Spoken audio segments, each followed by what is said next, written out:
오늘 열왕기상 7장 성전과 왕궁이라는 제목으로 말씀을 같이 나누겠습니다. 저는 아직 영화를 보지 않았지만 신문의 몇몇 칼럼을 읽었습니다. 영화 사도 이야기입니다. 영조와 그의 아들 사도세자에 대한 이야기입니다. 영조는 오랫동안 컴플렉스에 시달렸습니다.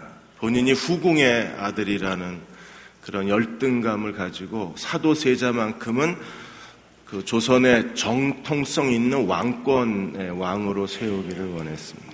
근데 사도세자는 오히려 예술가적 기질을 가지고 아버지의 억압에 대해서 반발을 하게 됩니다.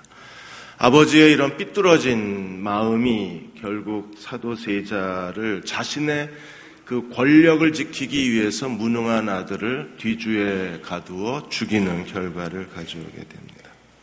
아들에 대한 보상을 받으려는 심리가 오히려 아들을 제거하는 아버지의 비정함으로 드러날 수밖에 없었습니다.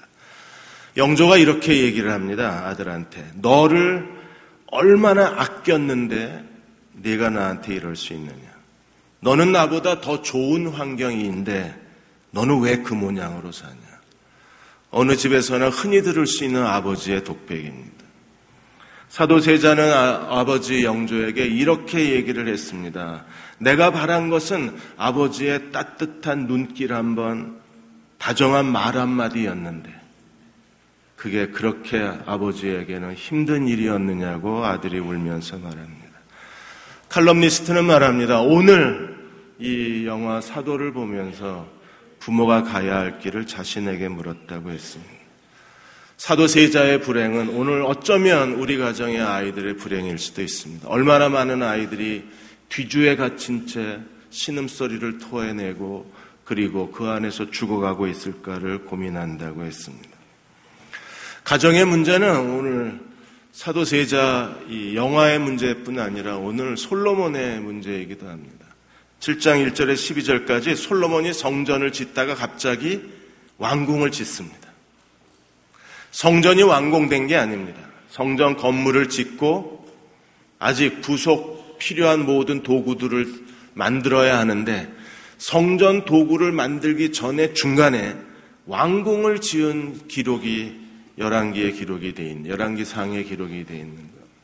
신학자들이 이러한 솔로몬의 그 열왕기의 7장의 이 사건을 보고 솔로몬은 세속적 욕망이 그의 거룩한 열정보다 앞선 사람이라고 말하고 성전 짓는 중간에 왕궁이 기록된 것은 열왕기 기자가 솔로몬이 얼마나 타락한 왕이었는가를 의도적으로 증언하기 위해서 성전 중간에 왕궁 건축한 이야기를 삽입했다는 겁니다.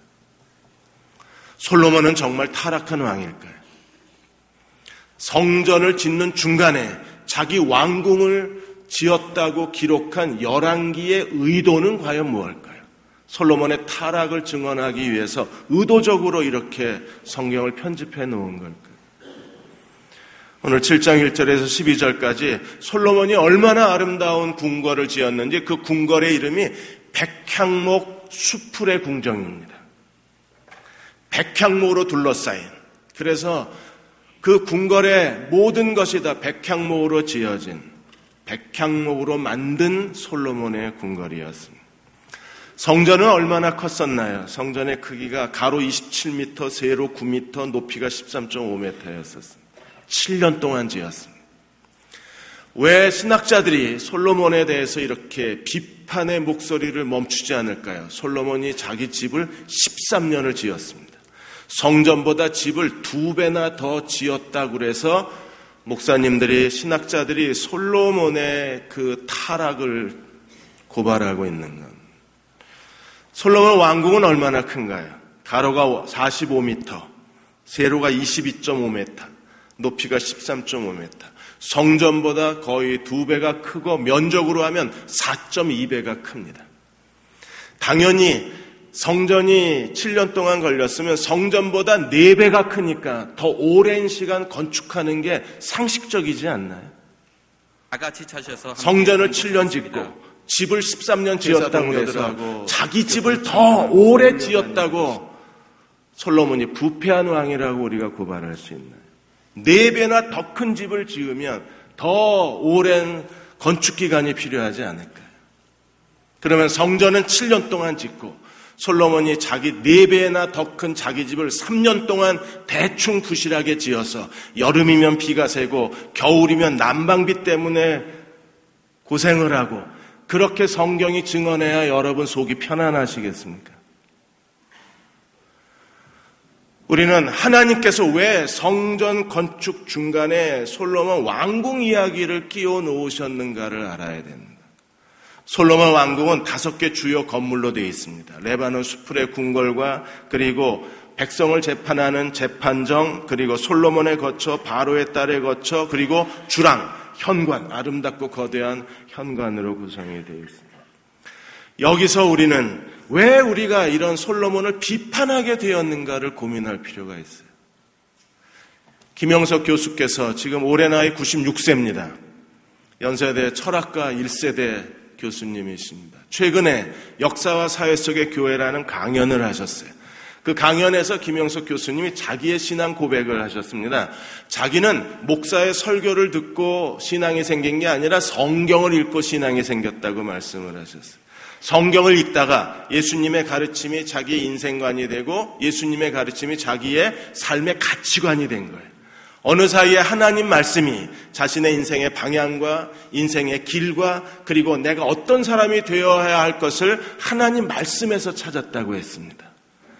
자신의 신앙을 고백하시면서 왜 한국교회가 이렇게 타락하게 됐는가에 대한 중세교회의 타락을 가지고 오늘의 한국교회의 타락의 원인을 찾아내셨어요. 중세 천년의 암흑기 동안에 중세 신학자들이 교회냐 사회냐 이 2개의 갈등을 놓고 오랫동안 신학 토론을 하다가 교회를 선택한 겁니다. 그때부터 로만 캐톨릭은 교회 우선주의가 된 거예요. 교회 우선주의에서 교권이 왕권과 같이 교권주의가 탄생하게 된 겁니다. 이 교권주의가 결국 중세 캐톨릭을 암흑시대로 몰아넣은 오늘 한국교회도 여전히 교회 우선주의입니다. 이 교회 우선주의에서 교권주의가 나오고 그로 인해서 대형교회의 목사들의 비리로 인해서 한국교회가 이렇게 비틀거리고 쓰러져 가는 겁니다. 우리는 가정보다 교회 우선입니다. 직장보다 교회 우선주의입니다. 그래서 교회의 우선, 이런 교권주의적 관점을 가지고 솔로몬을 보면 솔로몬이 이해가 되질 않는 겁니다. 하나님의 집을 먼저 지어야지 하나님의 집 중간에 열왕기 기자가 솔로몬의 왕궁 기사를 써놓은 게 도대체 마음에 들지 않는 거예요. 우리는 교회 우선주의에 오랫동안에 의식화돼서 살았습니다. 교회 우선주의가 우리들의 신앙의 DNA가 됐습니다. 본성화됐습니다. 정말 이게 옳은 하나님이 기뻐하시는 삶일까요? 성전은 하나님의 모형입니다. 그래서 출애굽기 25장 40절에 너는 이 산에서 내게 보여준 양식대로 지어라. 하나님의 성전은 하나님 나라 모형입니다. 하나님 나라 축소판입니다. 하나님 나라가 원본이고 땅에 지은 것은 복사본입니다. 그러면 가정은요? 가정도 하나님 나라 모형입니다. 왜냐하면 하나님과 우리의 관계를 그대로 축소하고 모형화시켜 놓은 게 오늘의 가정이기 때문에 그렇습니다. 하나님을 우리는 아버지라고 부릅니다. 우리는 하나님의 자녀입니다. 가정에는 부모가 있고 자녀가 있습니다. 남편과 아내의 관계도 교회와 그리스도의 관계입니다. 로마서 5장 24절 25절에 남편과 아내의 관계에 대해서 이렇게 설명하고 있습니다. 그러므로 교회가 그리스도에게 하듯 아내들도 범사에 남편에게 복종하라. 아내가 남편에 대한 올바른 태도는 어떤 태도입니까? 교회가 그리스도에게 하듯. 남편은 아내를 어떻게 사랑해야 되나요? 남편들은 아내 사랑하기를 그리스도께서 교회를 사랑하시고 교회를 위하여 자신을 주신같이 하라. 그리스도가 교회를 사랑하신 것처럼 남편은 아내를 사랑해야 합니다. 그러므로 가정도 하나님 나라 모형이에요. 축소판입니다. 부모와 자녀, 남편과 아내가 있는 겁니다. 그러므로 솔로몬처럼 우리도 하나님을 섬겨야 합니다. 열왕기가 의도적으로 기록해 놓은 것처럼 성전과 성전 건축 중간에 왕궁 건축 이야기를 써놓은 것처럼 우리도 하나님을 섬기는 데 있어서 성전과 왕국을 가지고 하나님을 섬기는 그리스도의 종들이 되어야 돼요. 누구보다도 가족을 사랑해야 되고 가족에 대한 책임을 다해야 되고 이 가족이 우리의 가정이 하나님이 기뻐하시는 하나님의 거하는 처소가 되도록 가족에 대한 모든 헌신과 애정을 다해야 합니다. 아멘도 안 나오시죠 지금? 갑자기 예배실이 더워졌어요. 히터를 틀은 것 같아요. D.L. 무디가 이런 얘기를 했습니다. 사람들이 내가 그리스도인인 줄 아는 것도 중요하지만 가족이 내가 그리스도인이라는 걸 인정해야 된다 그랬어요. 우리는 사람들 앞에 가면 쓰고 신령한 그리스도인처럼 행세할 수 있습니다. 누구보다도 헌신적이고 성숙한 그리스도인이라고 사람들에게 자기를 보여줄 수 있습니다. 그러나 있는 그대로의 나의 신앙을 가장 정확하게 본질적으로 알 수 있는 사람은 가족입니다. 가족이 나를 그리스도인으로 인정하지 않으면 나는 아닌 거예요. 가면 쓰고 사는 겁니다. 가족이 나를 압니다. 거짓되지 않는 나의 신앙의 모든 거짓과 신앙의 모든 형식과 신앙의 가벼움을 아는 건 가족밖에 없는 거예요. 그런데 우리는 하나님의 일을 한다는 이유 때문에 가족을 소홀히 하고 그리고 자기 인생에 대해서 자기 스스로의 자기가 원하는 것을 성취한다고 해서 서로의 가족의 마음에 상처를 주고 가족에 대해서 우리가 해야 될 의무를 다하지 않는다면 그 사람은 하나님을 섬기는 올바른 길을 걸어가지 못하는 거예요. 하나님을 섬기는 사람들은 언제나 성전과 가정이 같이 가야 돼요. 어떤 부부가 결혼 20년을 하고 자기 결혼 생활에 대해서 설명하기를 탁구 게임하는 것 같다 그랬어요. 계속 남편과 아내가 서로 주고받습니다. 한 번도 누구도 지려고 하지 않고 열심히 상대방이 보내준 공을 자기도 열심히 보내는 거예요. 비난하면 비난하고 분노하면 분노하고 싸우면 싸우려 들고 그래서 자기 결혼 생활 20년이 꼭 탁구 게임하는 것 같다고 그랬습니다. 어느 아이가 교회 유치원에 다니는데 이 아이가 교회에서 아마 십계명을 외우라고 그런 것 같습니다. 그래서 열심히 십계명을 외우는데 아버지가 가만히 들어보니까 얘가 이상하게 외우는 거예요. 내 부모를 공경하라 이렇게 외워야 되는데 얘는 내 부모를 공격하라 이러고 외우고 있는 거예요. 그래서 아이를 불러다가 공격하는 게 아니고 공경하는 거다. 뭐가 달라요? 공경은 사랑하고 존경하고 부모 말을 잘 듣는 걸 공경한다 그러는 거고 공격은 싫어하고 거역하고 부모의 말을 듣지 않는 걸 공격한다 그러는 거야. 그랬더니 아이가 그렇구나.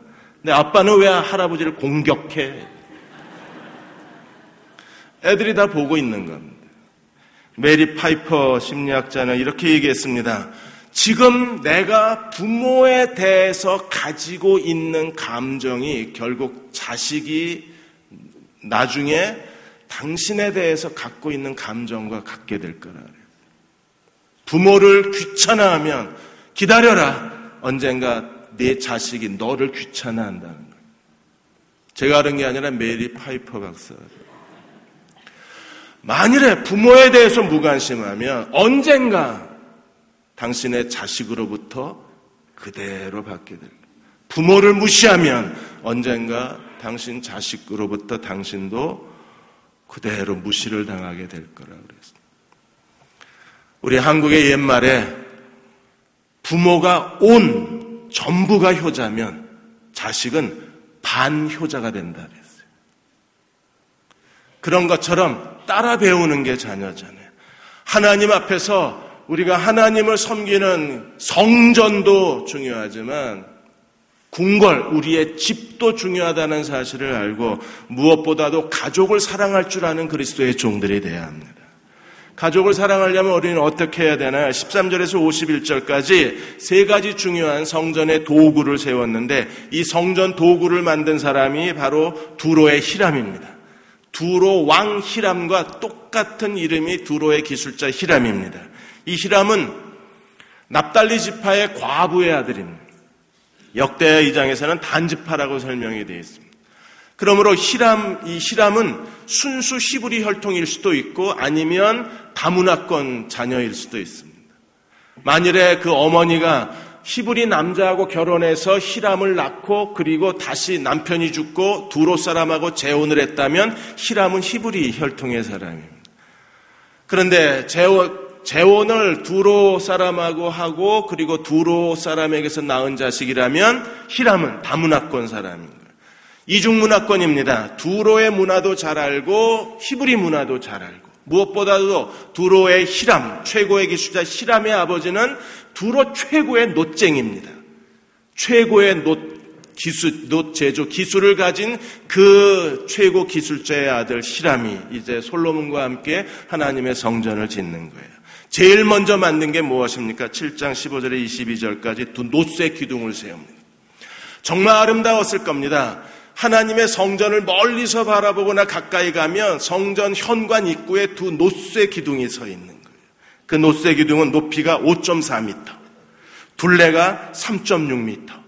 그 놋쇠 기둥의 가장 화려함은 맨 꼭대기에 있는 200개의 석류 열매로 수놓아진 데에서 절정을 이룹니다. 석류는 히브리 사람들에게 다산과 풍요를 상징했습니다. 놋쇠 기둥 꼭대기에 이 석류 열매를 수놓음으로 조각해 놓음으로써 모든 예배자들이 하나님을 예배하러 나올 때 그들을 축복하실 다산과 풍요로 축복하실 하나님을 바라보고 예배하게 만든 거예요. 두 놋쇠 기둥에 이름이 있습니다. 야긴과 보아스입니다. 야긴의 이름은 뜻은 뭡니까? 그가 견고히 세우실 것이다. 보아스의 이름의 뜻은 뭐예요? 그는 우리의 힘과 능력이시다. 저도 목회 30년이 넘었습니다. 목회할수록 느끼는 게 무엇인가 하면 하나님이 세우지 아니하시면 하나님의 힘과 능력이 되어주지 아니하시면 그 누구도 하나님의 교회를 하나님이 기뻐하시는 교회로 이끌어가기가 힘들다는 것. 아무리 기도하고 노력하고 온 힘을 다해도 결국 교회를 세우시는 분은 하나님이심을 고백하게 됩니다. 그분이 세우셔야 합니다. 그분이 힘과 능력이 되어주셔야 합니다. 여러분의 가정도 마찬가지입니다. 부모가 노력하고 아내와 남편이 서로 이해하고 사랑하려고 애를 쓰고 온 힘을 다 기울여도 결국에 가정이 하나님이 축복하시는 가정이 되기 위해서는 하나님이 세우셔야 되고 하나님이 우리의 가정에 서로 가정 모두에게 힘과 능력이 되어주지 아니하시면 하나님을 기뻐하는 가정으로 세울 수가 없는 거예요. 하나님께서 오늘 여러분의 가정에 두 놋쇠 기둥 야긴과 보아스를 세워주셔서 그 맨 꼭대기에 석류나무의 열매가 맺혀있는 그 놋쇠 기둥을 세워주심으로 여러분의 가정이 하나님을 기쁘시게 하는 가정이 되게 해주시기를 축원합니다. 대흥교회도 두 놋쇠 기둥이 세워져 있을 때 우리가 전심으로 목사도 교인들도 장로님들도 모든 직분자들이 하나님의 손에 의탁할 때 이 대흥교회의 하나님이 힘과 능력이 되어주심으로 견고히 세워주실 때 우리는 하나님을 기쁘시게 할 수 있는 교회가 될 수 있는 거예요. 주식회사 대교 전 대표이셨던 강학중 씨가 있습니다. 이분은 경영의 귀재입니다. 40이 되기 전에 이미 사업을 대규모로 일으켜서 모든 사람들이 부러워하는 탁월한 능력을 가진 사람이에요. 황금의 손입니다. 그가 시작하고 그가 손대는 사업마다 성공하고 그리고 모든 사람들이 부러워할 만한 그런 결과물을 만들어내는 거예요. 어느 날 강학중 씨가 그의 인생과는 자기의 인생의 목적은 비즈니스요. 인생의 전부도 비즈니스요. 내 삶의 전부도 비즈니스라고 외쳤던 그 사람이 갑자기 사표를 냅니다. 언론에서 아마 다른 계획이 있나 보다 하고 그렇게 추정을 했습니다. 그런데 어느 날 이 강학중 씨가 한 신문하고 인터뷰를 했습니다. 내가 그만두는 건 진짜다. 다른 계획이 없다. 왜 그만두느냐? 그러자 어느 날 집에 돌아갔는데 중학교 다니는 아들이 갑자기 눈물을 흘리면서 아버지한테 이렇게 얘기하더랍니다. 아버지, 아빠, 나랑 밥 한 번 같이 먹으면 안 될까? 아빠, 밥 한 번 먹자. 그 말에 무너져 버린 겁니다. 내가 지금 뭐 때문에 사는 건가? 이게 내 인생인가? 이게 내가 바라던 건가? 그래서 그날 다 정리하고 사표를 내버린 거예요. 98년도 1월에 아들 방학 때 온 가족이 국토 대횡단 도보 여행을 떠났습니다. 하루에 20km씩 걸어가면서 호텔에서 잔 게 아니라 싸구려 여관에서 자면서 그렇게 온 가족이 국토 횡단을 하고 도보 여행을 하고 돌아와서 강학중 씨가 다시 비즈니스 시작한 게 아니라 그분이 남은 생애를 바치겠다고 시작한 일이 가정 경영 연구소였었습니다. 진정한 삶의 본질을 잃어버린 남자의 인생에 대해서 얼마나 많은 비즈니스 하는 사람들이 일에 매여서 비즈니스 때문에 가족을 잃어버리고 사는 게 안타까워서 그래서 그분이 시작한 게 가족 경영 연구소였었어요. 강학주 씨는 비로소 자기 집에 2개의 녹기둥을 세워놓은 겁니다.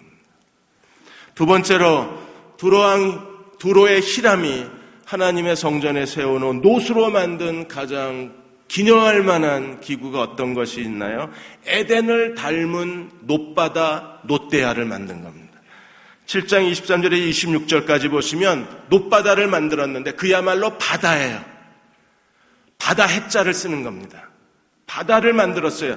지름이 4.5m, 높이가 2.25m, 둘레가 13.5m의 거대한, 미국에 가시면 실내 수영장이 다 집집마다 있잖아요. 그 실내 수영장만한 놋바다를 만들어 놓은 거예요.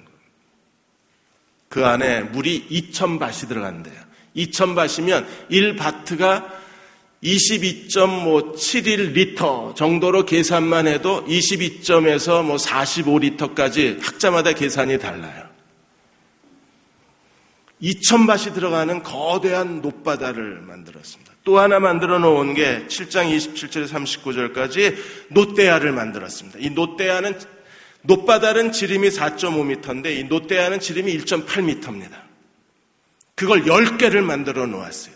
놋바다 하나에, 놋대야 하나에 물이 40밭이 들어갑니다.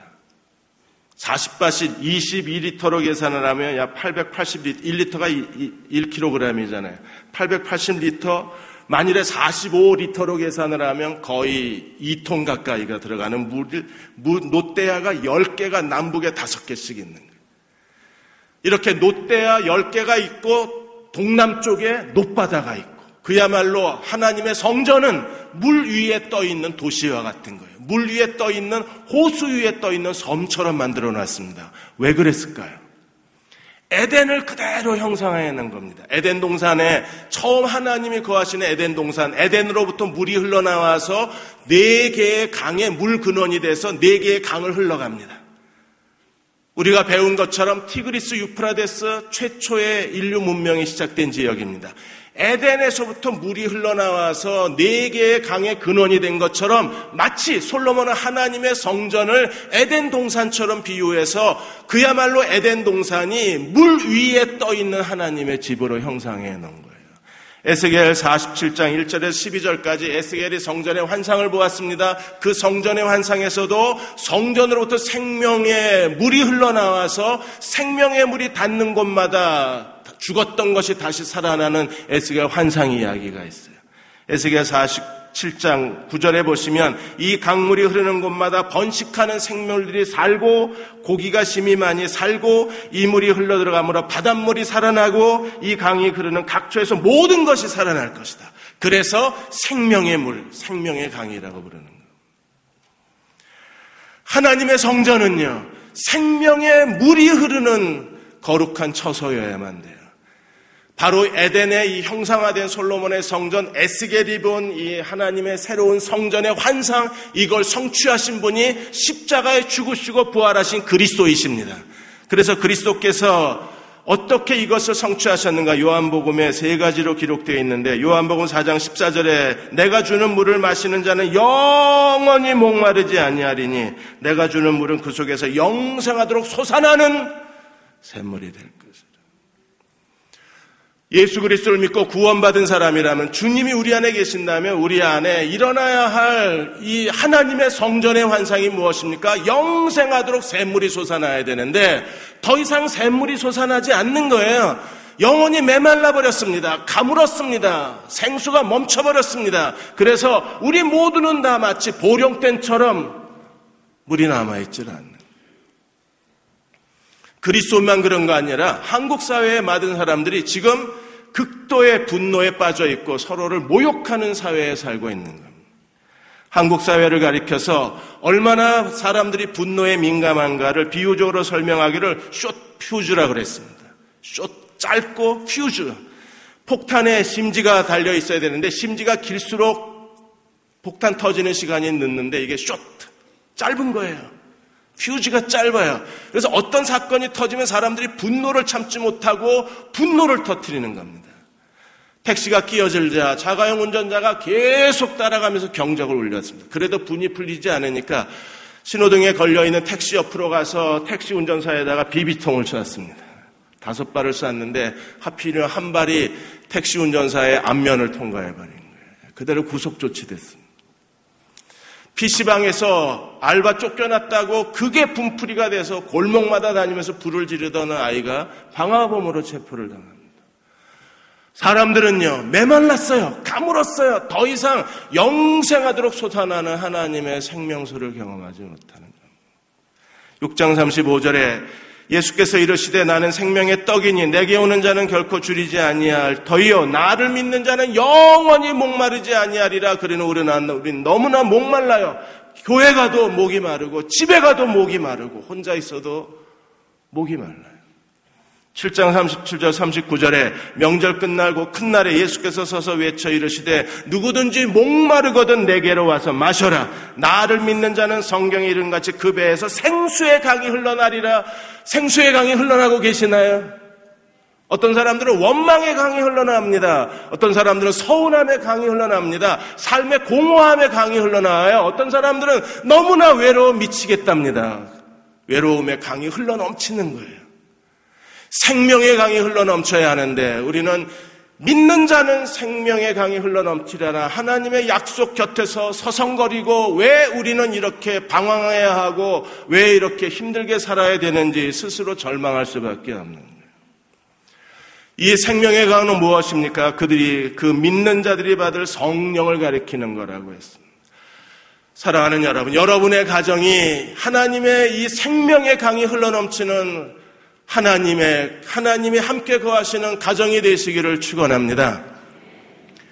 교회도 생명의 강이 흘러넘쳐야 돼요. 우리가 예배 드릴 때 생명의 강이 흘러넘쳐야 그 예배를 드리는 사람들의 영혼이 살아나고 인격이 살아나고 삶이 회복되고 육체의 질병도 떠나가고 기도한 모든 게 응답되는 생명의 강 역사가 일어나는데 교회 안에 생명의 강이 흘러넘쳐야 되지 않겠어요? 아동범죄연구소에서 소년원에 있는 그 죄수들 아이들을 대상으로 상담 조사를 했습니다. 그리고 보고서가 나왔습니다. 소년원에 있는 아이들, 남자아이들 절반은 아버지가 없는 가정에서 자랐습니다. 나머지 절반은 아버지에 대한 증오심으로 자랐습니다. 2차 상담이 이루어졌습니다.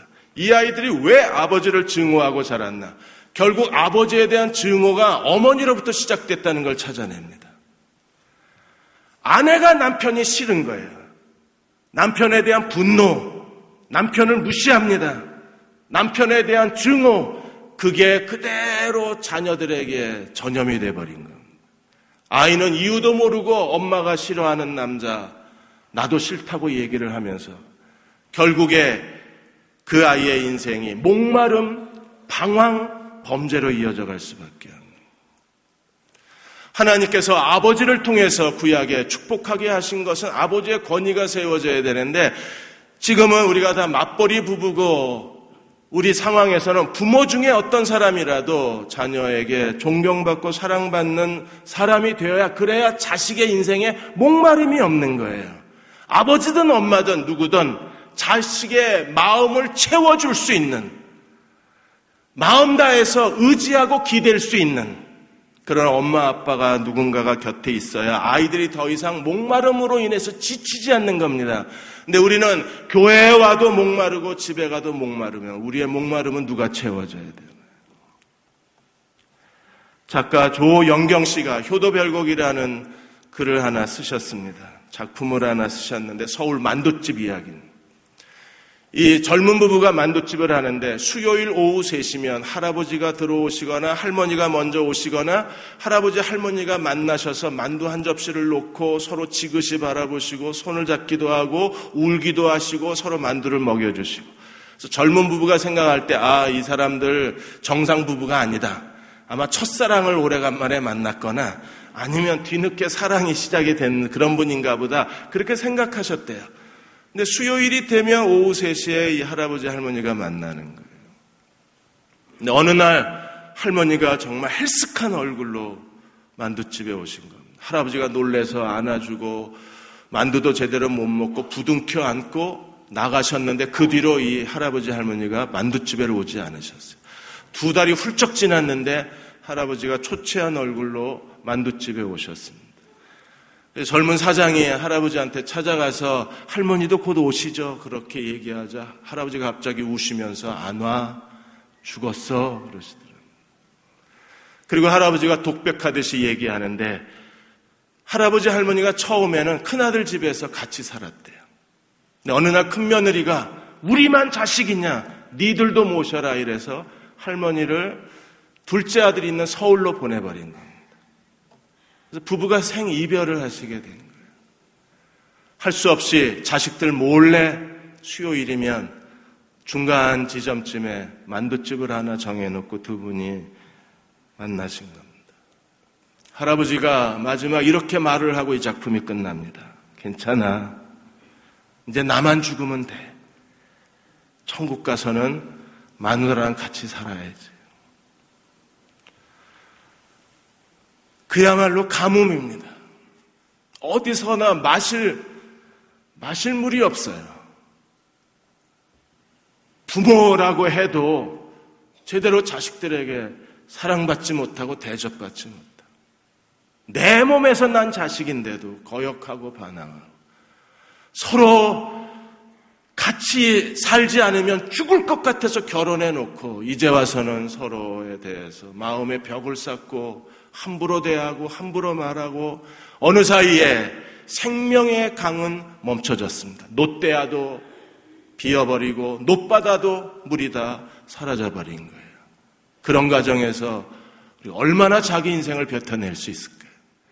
우리가 하나님의 생명의 강이 흐르는 가정이 되게 하려면 어떻게 해야 됩니까? 마지막으로 최고의 기술자들이 성막의 기구를 만들어야 합니다. 7장 40절에 47절까지 이제 히람이 그가 가지고 있는 최고의 재능과 기술과 경험을 가지고 하나님 앞에 제사 드리는 모든 제사용 기구를 만들어요. 삽과 물두멍, 재를 담는 그릇들을 다 만들어냅니다. 41절에 45절까지는 히람이 만든 놋도구에 대한 요약이 나옵니다. 48절에서 51절까지는 이제 솔로몬이 하나님이 주신 지혜로 그가 성전에 있는 가장 거룩한 기구들을 만들어냅니다. 진설병, 떡, 그 다음에 촛대, 이런 성전에 있는 금으로 만든 제품을 솔로몬이 만들어내요. 히람도 가장 지혜로운 사람이고 솔로몬도 가장 지혜로운 사람입니다. 구약의 출애굽의 성막을 짓던 사람도 가장 지혜로운 사람입니다. 출애굽기 36장 1절에 부살렐과 오홀리압 및 마음이 지혜로운 사람, 여호와께서 지혜와 총명을 부어주신 사람, 그 사람들만이 성소에 쓸 모든 일을 할 줄 아는 사람들, 그들이 여호와가 명령하신 대로 모든 물건을 만들어낼 수 있다고 했습니다. 지혜로운 사람이어야 합니다. 지혜로운 사람이 인간관계 속에서 어떻게 남편을 사랑해야 될지 알고, 아내를 어떻게 존중히 여겨야 할 줄 알고, 부모를 어떻게 존중히 여겨야 될지를 스스로 아는 사람들, 누가 가르쳐서 훈련해서 하는 게 아니라 본능적으로 아는 사람들, 하나님의 사랑이 그 속에 흘러넘쳐서 하나님의 사랑이 차고 넘치는 사람들은 본능적으로 사람을 어떻게 사랑해야 될 줄 아는 사람들이에요. 그들이 아름답고 정교한 성막의 도구를 만들어내는 것처럼 인간관계를 만들어내고 하나님 앞에 자기 제단을 만들어내서 하나님을 기쁘게 섬길 뿐 아니라 사람들에게도 신뢰와 인정과 존경과 사랑을 나눠줄 수 있는 사람이 될 수 있는 겁니다. 예수께서 마지막 십자가에 달리셔서 요한복음 19장 26절에 그 사랑하는 제자에게 이렇게 말했습니다. 어머니를 향해서 여자요. 어머니를 여자라고 그랬대요. 그래서 우리는 되게 불쾌하게 생각하는데 아니요. 이 귀나이라는 단어는요. 정말 아름다운 단어입니다. 이제 마지막 죽음을 앞두고 사랑하는 제자 앞에서 예수께서 그 어머니를 향해서 여자요. 무슨 말입니까? 어머니, 당신이 있어서 오늘 내가 있습니다. 당신이 있었기 때문에 내가 드디어 하나님의 구속을 마칠 수 있었습니다. 내가 이렇게 십자가의 죽음으로 인류의 속죄 제물이 되어서 하나님께로 나가는 구원의 길을 열 수 있는 것은 어머니, 당신 때문입니다. 적어도 마지막 날 자녀들에게 그렇게 인정받는 부모가 되어야 한다 그러면 지혜로워야 되는 거예요. 마지막 우리가 인생을 마무리할 때 남편이 아내에게, 아내가 남편에게 서로 살해할 수 있는 사람이 되려면 지혜로운 종들이 되어야 합니다. 고린도후서 7장 1절에 육과 영의 모든 더러운 것에서 자기를 깨끗게 하자고 그랬습니다. 하나님의 거대한 생명의 물을 순식간에 중단시키는 더러운 것들이 무엇입니까? 서로에게 상처 주는 말, 서로에 대한 비난의 말, 서로 모욕하고 서로 무시하고 서로를 부끄럽게 만들면 순식간에 생명의 강이 멈춰버립니다. 그리고 그곳엔 죽음과 쓸쓸함만 남아있을 수밖에 없어요. 상처 주지 않겠다고 결심하십시오. 함부로 대하지 않겠다고 마음의 결심을 해주십시오. 누구도 무시하지 않겠다고 생각해 주십시오.